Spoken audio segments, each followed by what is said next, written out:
Relationnellement Vôtre, un podcast pour votre épanouissement relationnel qui tient compte de vos dimensions physiques, psychologiques et spirituelles. Hello, on se retrouve pour le 11e épisode de Relationnellement Vôtre.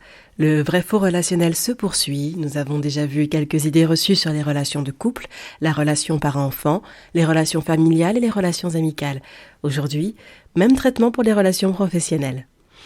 Je n'ai pas encore parlé de ce type de relation, pourtant, vu le nombre d'heures que nous passons au travail, le nombre croissant de burn-out et le large éventail de risques psychosociaux, autant dire que les relations professionnelles peuvent elles aussi perturber votre épanouissement relationnel.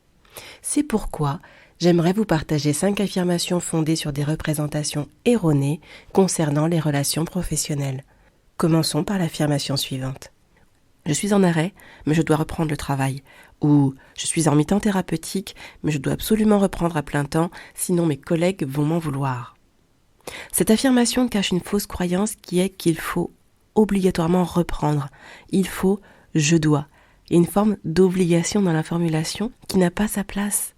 Si votre médecin vous a validé votre arrêt maladie ou ce mi-temps thérapeutique, c'est qu'il est justifié. Vous avez donc toute légitimité à poursuivre votre arrêt, votre mi-temps, malgré le qu'en dira-t-on. En vous forçant à reprendre le travail, malgré les problèmes de santé qui nécessitent un arrêt ou un mi-temps, cela revient à vous dire « ce que je n'ai pas grave, c'est un arrêt ou c'est un mi-temps qui n'est pas nécessaire ». Est-ce réellement le message que vous voulez vous dire ou voulez-vous plutôt adopter la version suivante ? Ma santé est une priorité à mes yeux, il est donc important que je prenne le temps de me remettre sur pied avant de reprendre. Je resterai donc en arrêt ou en mi-temps aussi longtemps que ma santé le nécessitera et aussi longtemps que la situation me le permettra. Si vous avez des difficultés à prendre soin de vous, je ne peux que vous proposer d'écouter ou de réécouter l'épisode 6. Vous avez tout autant le droit de prendre soin de votre santé que n'importe quel autre collègue de travail. D'ailleurs, mon petit doigt me dit que vous êtes plein ou pleine d'empathie quand il s'agit d'un collègue ou d'une collègue en arrêt. Pourquoi vous infliger un traitement différent ? Oui, qui dit absence dit charge de travail plus importante pour vos collègues, c'est vrai. Sauf que ce n'est pas vous qui choisissez la charge de travail, ni vous qui la répartissez. C'est le rôle de votre responsable et de votre employeur. Vous n'agissez pas dans le but de mettre les autres en difficulté, mais dans le but de vous sentir suffisamment bien pour reprendre le travail sans mettre en danger votre santé physique et ou psychologique. Pourquoi est-ce que vos collègues vous en voudraient ? D'ailleurs, permettez-moi de vous demander, anticipez-vous la réaction de vos collègues ou avez-vous déjà eu des remarques ? Si vos collègues vous font des remarques, des réflexions laissant sous-entendre leur mécontentement quant à votre arrêt ou votre mi-temps, il est possible qu'ils expriment leur frustration, leur mécontentement, mais cela ne veut pas forcément dire qu'ils sont en colère contre vous. Ils verbalisent leur colère contre le système et malheureusement, ça vous arrive aux oreilles. Mais vous n'êtes en rien responsable de la situation. Que dites-vous de vous rappeler les raisons de l'arrêt ou les raisons du mi-temps en question ? Cela vous permettra de laisser la culpabilité vous glisser dessus. Libre choix à vous de répondre ou non à vos collègues. En tout cas, rappelez-vous que culpabiliser, c'est laisser entendre à votre environnement professionnel que l'arrêt maladie ou le mi-temps thérapeutique n'a pas sa légitimité, qu'il n'est pas justifié ou qu'il n'est pas si justifié que ça. Si vous êtes convaincu que votre santé est plus importante que votre travail, alors vous saurez contrecarrer l'affirmation de départ, peu importe ce que pensent ou disent vos collègues. Une deuxième représentation erronée est « je suis la seule à maîtriser ce logiciel, ce dossier, ce protocole au travail, mes collègues ont besoin de moi ». Certaines personnes apprécient de sentir qu'elles sont les seules à maîtriser un support. Cela leur donne une position qui fait du bien à leur ego et d'autres souffrent de cette position. Cela peut paraître flatteur ou valorisant un temps de sentir que vous êtes le seul ou la seule à maîtriser un support de travail. Toutefois, cette situation ne comporterait-elle pas plus d'inconvénients que d'avantages ? Ça ressemble bizarrement à un cercle vicieux. Dans la mesure où vous êtes le seul, la seule, vous allez vous mettre la pression pour tenir les échéances sans vous autoriser à partager ni déléguer une charge relativement importante de travail. Ça vous amène à faire des heures supplémentaires sans forcément les récupérer pour éviter de prendre du retard et rester irréprochable. En ce qui concerne les congés, vous absenter est compliqué parce que vous savez qu'à votre retour, vous devrez rattraper tout ce qui n'a pas pu être fait en votre absence. Dans la mesure où vous assumez votre charge de travail, votre employeur maintient cette même charge ou même parfois il l'augmente. Au final, vous vous épuisez au travail en vous reprochant de ne pas correctement vous organiser, vous mettez en cause vos compétences, vous doutez de vous-même, alors que le problème vient d'une charge trop importante pour un nombre d'heures de travail raisonnable. Et tant que vous ne tirerez pas la sonnette d'alarme sur le fait que vous y laissez votre santé, la situation risque de perdurer. Or, si on y réfléchit un instant, vos collègues ou vos employeurs ont besoin que le travail soit fait, mais ont-ils réellement besoin de vous ? Est-ce important pour vous d'être le seul ou la seule à maîtriser certaines tâches au travail, ou est-il envisageable que vous ayez un binôme ? Qu'avez-vous à gagner à rester dans une telle situation exactement ? Il arrive parfois d'être tellement à fond dans ce qu'on fait qu'on ne se rend même plus compte qu'on est tout simplement en train de s'épuiser et de se faire exploiter. Marcher permet de voir ce qu'on ne peut pas distinguer quand on court. Ralentir la cadence, prendre le temps de faire le point, faire une pause, aide à se rendre compte des fonctionnements toxiques présents au travail. Avoir un binôme a des avantages. L'exclusivité a un prix. Elle peut être très cher payée si c'est au prix de votre santé, vous ne croyez pas ? La troisième affirmation qui s'avère être une fausse croyance, c'est « ce collègue ou cette collègue me fatigue, autant l'ignorer, ça me fera des vacances ». Saviez-vous que le fait d'ignorer un ou une collègue peut être interprété et considéré comme une forme de violence psychologique apparentée à du harcèlement moral ?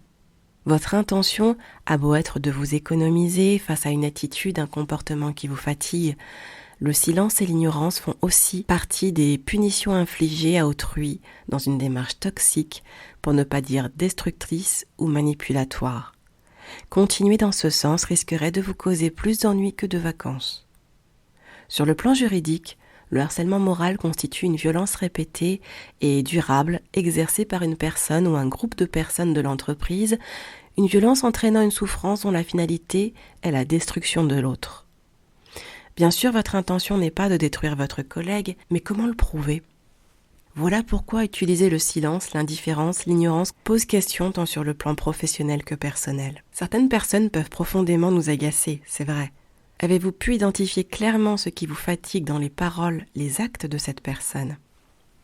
Avoir un espace de parole dans lequel déposer le trop-plein, prendre du recul sur vos ressentis, vos interprétations de la situation, peut vous aider à évacuer.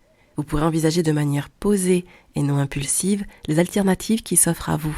Car oui, il y en a probablement plusieurs. Parfois, nous n'arrivons pas à les voir parce que nous sommes arrivés à saturation. Nous ne supportons plus la situation, donc la solution qui saute aux yeux est la plus rapide, la plus radicale, sauf qu'elle est bien souvent la plus lourde de conséquences. N'hésitez pas à solliciter de l'aide, que ce soit auprès d'un psy ou d'une psy, pour vous aider à faire face à cette situation professionnelle d'une manière qui ne se retournera pas contre vous. La quatrième affirmation, potentiellement erronée, est « Mon supérieur hiérarchique ou ma supérieure hiérarchique me fait constamment des remarques négatives sur mon travail. Peut-être que je ne suis pas fait ou pas faite pour ce poste. » Il arrive fréquemment de faire des raccourcis entre l'être et le faire, entre qui nous sommes et ce que nous faisons. Certes, nos actes sont imprégnés de notre personnalité. Toutefois, nous ne nous résumons pas à nos actes. En d'autres mots, si votre supérieur hiérarchique remet en question certaines de vos tâches, cela ne veut pas forcément dire que vous n'êtes pas fait pour ce poste. Dans un premier temps, votre responsable est-il précis ou est-elle précise sur ce qu'il ou elle reproche au travail fourni ? Pour tenter de vous améliorer, il est nécessaire de savoir précisément à quel niveau c'est nécessaire, justement. Est-ce que le reproche porte sur le fond du travail ou sur la forme ? Le niveau d'exigence d'une personne à une autre n'est pas le même concernant la forme. Ça ne veut pas dire pour autant que vous n'êtes pas fait ou pas faite pour ce poste. Ça signifie que vous aurez besoin de vous adapter aux exigences de votre supérieur hiérarchique. La remise en question est nécessaire pour évoluer, avancer, progresser. Toutefois, vous remettre systématiquement en question sans prise de recul, c'est vous mettre dans une position de faire plaisir constant. Dans cette démarche, vous ne tenez plus compte de votre subjectivité. Ce qui prime, c'est celle des autres. C'est problématique, car ça vous expose à des relations toxiques, tant dans vos relations privées que professionnelles. Que dites-vous de faire le point avec votre supérieur hiérarchique pour mettre clairement en lumière ses attentes, ce qu'il est effectivement nécessaire de revoir dans votre manière de faire et ce qui peut rester comme tel ?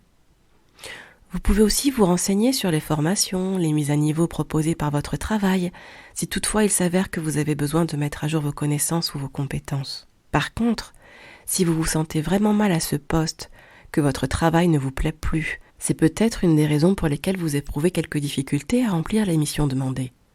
Ce n'est pas forcément vous qui n'êtes plus fait ou faite pour le poste, il est possible que ce soit le poste qui ne vous convienne plus. La 5e affirmation plutôt courante qui s'avère être erronée est « Mes collègues sont là depuis plus longtemps que moi, je n'ai rien à leur apporter ». Il est vrai qu'une grande expérience professionnelle confère un niveau de connaissance et de compétences certain. Cela peut intimider quelques nouveaux ou nouvelles collègues dont l'expérience n'est pas si fournie. Est-ce que cela veut dire pour autant qu'ils ou elles n'ont rien à apporter à l'équipe ? Permettez-moi d'en douter. Voici pourquoi. Les personnes expérimentées ont bien souvent pris des habitudes, des modes de fonctionnement et des pratiques qui leur sont propres, mais qui ne tiennent pas toujours compte des évolutions dans les process, des nouvelles technologies, des avancées faites dans leur domaine, et donc leur manière de travailler peut perdre en efficacité ou peut-être en décalage avec des évolutions au niveau de la clientèle ou de la patientèle. Bien heureusement, il y a des formations et des remises à niveau. Toutefois, des équipes faites de juniors et de seniors en termes d'expérience professionnelle, c'est une valeur ajoutée, car cela permet de bénéficier à la fois du poids des connaissances et des compétences des seniors, auxquelles s'additionnent les innovations, la créativité et les perspectives récentes des juniors. C'est gagnant car ça tire les juniors comme les seniors hors de leur zone de confort. Les nouvelles recrues sont tirées vers le haut et sont amenées à progresser.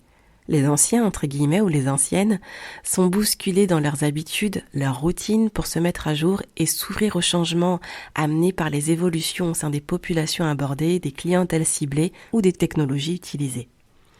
Il serait dommage de croire qu'en tant que jeune recrue, vous n'avez rien à apporter, car bien au contraire, vous avez une part à faire, une pierre à apporter à l'édifice, comme on dit. Ce que je vais dire risque de piquer et j'en ai moi-même tiré la leçon, donc je me permets de vous le partager ainsi. Notre niveau d'expérience et d'expertise peut parfois nous faire manquer d'ouverture envers ce que les jeunes recrues peuvent nous apporter. Or, nous pouvons apprendre de toute personne avec lesquelles nous sommes en relation. En tout cas, si nous acceptons que nous ne pouvons pas tout savoir sur tout. Nos relations sont des miroirs qui reflètent qui nous sommes. Quand quelque chose vous dérange dans une situation, il est peut-être intéressant de vous demander sur quel bouton c'est venu appuyer. Les conflits de génération sur les lieux de travail sont parfois liés à la manière dont les choses sont communiquées. La place de l'ego et le manque d'humilité sont des facteurs explicatifs des difficultés de coopération entre les seniors et les juniors au sens professionnel du terme. Certaines ou certains jeunes professionnels arrivent tels des super-héros prêts à tout révolutionner. Oui, vous avez une belle énergie, une niaque, une motivation qui peuvent faire bouger les choses. Mais que dites-vous de prendre le temps de vous poser et de réfléchir à la manière d'amener vos idées si vous voulez qu'elles soient prises en compte ? Ce n'est pas parce que votre idée est efficace qu'elle sera acceptée. C'est si vous l'amenez d'une manière appropriée au cadre professionnel dans lequel vous vous trouvez et surtout si vous savez l'amener au moment opportun. Proposer une solution alors qu'il n'y a pas de problème envisagé, ça ne va pas vous aider à être entendu. Si vous faites partie de la team des expérimentés, que dites-vous de prendre le temps d'écouter les idées, les propositions de vos jeunes collègues ? Rien ne vous oblige à être d'accord avec eux ou avec elles, c'est juste que la confrontation d'idées peut être constructive lorsqu'on accepte de s'ouvrir au point de vue de l'autre dans une discussion pour essayer de comprendre les différentes idées, leur efficacité, leur faisabilité, et non dans le but d'avoir raison. Chaque membre d'une équipe peut apporter ne serait-ce qu'un élément au bon fonctionnement de l'équipe en question, si on accepte que chacun a sa place, peu importe son niveau d'expérience ou son ancienneté. Bon, il vaut mieux que je m'arrête là et que je vous partage le témoignage de Claudia, sinon on est parti pour un épisode d'au moins 1 heure. Claudia travaille dans le domaine médical et se retrouve en burn-out, syndrome d'épuisement professionnel, après de nombreuses années de bons et loyaux services au sein d'un même établissement. Claudia n'avait jamais eu d'arrêt de travail à part pour ses congés maternité. C'est une femme qui aime son métier et qui, selon ses dires, ne regarde pas aux heures. S'il y a besoin d'elle, même en dernière minute, elle répond présente. Malheureusement, la maladie a frappé à la porte de chez Claudia. Elle a dû avoir un arrêt assez long, ce que ses collègues de travail déjà sursollicités ont peu apprécié. Une fois sur pied, Claudia a repris en mi-temps thérapeutique. Je ne sais pas si vous connaissez le fonctionnement du milieu médical, mais dans certaines structures, les plannings sont un vrai casse-tête. Donc autant vous dire que ce mi-temps thérapeutique n'arrangeait ni ses responsables, ni ses collègues. Claudia entendait réflexions piquantes sur réflexions piquantes en serrant les dents. Elle envisageait de reprendre à plein temps pour éviter les histoires, quand un conflit s'est ajouté à cette situation déjà bien douloureuse. Une jeune collègue de travail de Claudia estimait que Claudia ne faisait pas correctement son travail et lui faisait entendre assez clairement son désaccord. La jeune collègue avait des propos dévalorisants, humiliants, selon Claudia, qui au départ tentait calmement de se défendre, jusqu'au jour où ça a été l'escalade dans des violences verbales de la part de sa collègue qui est allée jusqu'à bousculer Claudia en la menaçant. Claudia a signalé la situation à sa responsable sans savoir que la collègue en question avait déjà signalé les situations précédentes en donnant sa version des faits aux ressources humaines alors que Claudia gardait tout sur le cœur. Claudia souffrait tellement de la situation qu'elle en faisait des crises d'angoisse et des insomnies. Pour préserver sa santé, elle a donc décidé de ne plus parler à la collègue en question, sans savoir une fois de plus qu'elle serait convoquée quelque temps plus tard par sa responsable, qui lui aurait reproché de dégrader l'atmosphère au travail et la cohésion d'équipe du fait de son silence envers sa collègue. Un profond sentiment d'incompréhension et d'injustice a envahi Claudia, sachant que ses intentions n'étaient pas de nuire à sa collègue ni au service dans lequel elle travaille. Claudia était à bout, elle ne savait plus comment gérer cette situation. Elle refusait de se mettre à nouveau en arrêt vu les réflexions qu'elle avait déjà dû affronter. Elle ne voulait pas jeter d'huile sur le feu, jusqu'au jour où elle n'arrivait même plus à contenir sa souffrance. Elle a donc pris rendez-vous chez son médecin traitant qui lui a conseillé de se faire aider par un ou une psychologue. Claudia a pu progressivement prendre du recul sur la situation. Elle a réalisé ce qu'elle a traversé au niveau de sa santé. Elle a cessé de minimiser, sans dramatiser. Elle a accepté que le mi-temps est vraiment nécessaire et que prendre le temps de se remettre, peu importe les remarques de ses collègues, était nécessaire. Elle seule sait ce que son corps a enduré pendant tous ces mois. Claudia a sollicité la psychologue de son travail afin de tenter de médiatiser des échanges avec la collègue en question de manière à désamorcer la situation. Elle a pu entendre qu'avec les années, elle avait un mode de fonctionnement qui ne correspondait plus sur certains points à ce qui est désormais pratiqué dans son métier. La collègue en question a reconnu avoir manqué de respect dans sa manière de dire les choses à Claudia. La confiance avait malgré tout été mise à mal au sein de l'équipe. Ça a été une décision difficile, mais Claudia a dû envisager de demander un changement de service. Sur le coup, elle trouvait injuste de devoir quitter un service qu'elle connaissait sur le bout des doigts, et selon elle, c'était à sa collègue de partir. Mais elle savait au fond d'elle que rester dans ce service serait juste invivable. Elle a donc fait passer sa santé psychologique et physique en priorité. Dans cet autre service, le relationnel avec ses collègues se passe bien. Son ancienneté lui a permis de connaître la plupart des membres du personnel, donc du coup, il y avait des collègues qu'elle connaissait depuis quelques années déjà. Et au final, elle ne regrette vraiment pas ce changement. Voici 3 leçons que ce témoignage nous enseigne ou nous rappelle. La première leçon, c'est qu'en voulant faire plaisir à tout le monde, on finit par se faire du mal. Claudia ne voulait pas faire de vagues, ne voulait pas faire d'histoire. Du coup, elle essayait autant que possible d'éviter les remarques, les reproches, les arrêts maladie, les disputes. Elle se mettait une pression énorme et prenait beaucoup sur elle. Mais à quel prix ? Il y a eu des crises d'angoisse, des insomnies, puis le burn-out. La souffrance au travail, les risques psychosociaux sont si présents. Que dites-vous d'oser demander de l'aide ? Votre santé est précieuse. Claudia l'a compris, c'est ce qui l'a amenée à se faire aider, à parler et par la suite à changer de service. La deuxième leçon, c'est qu'en cas de conflit récurrent, surtout lorsqu'il n'y a pas de témoin, il est peut-être préférable de faire un bref retour des faits à votre responsable. Cela vous permet de le notifier et de donner votre version des faits. En évitant d'en faire part avant sa responsable, Claudia est passée pour la fautive et sa collègue qui a signalé les faits de suite pour la victime. En prenant sur elle plutôt qu'en en parlant à sa hiérarchie, le silence de Claudia s'est retourné contre elle. Son attitude et son positionnement ont été mal interprétés. Pouvoir s'exprimer et communiquer en y mettant les formes, bien sûr, permet de clarifier à la fois ses pensées, ses ressentis et ses intentions. La troisième leçon, c'est que parfois, changer de service, changer de poste, changer d'environnement professionnel est nécessaire. Ça dépend des situations, bien sûr. Et ce qu'il est important de garder en tête, c'est que choisir le changement est nécessaire, car en le subissant, il n'est pas possible d'avancer. Claudia vivait cette option comme une injustice. Bien heureusement, le travail avec sa psy lui a laissé le temps et la possibilité d'envisager différemment ce changement de service. Elle a fini par le voir comme un moyen de prendre soin d'elle, de préserver sa santé, et non comme une fuite devant sa collègue.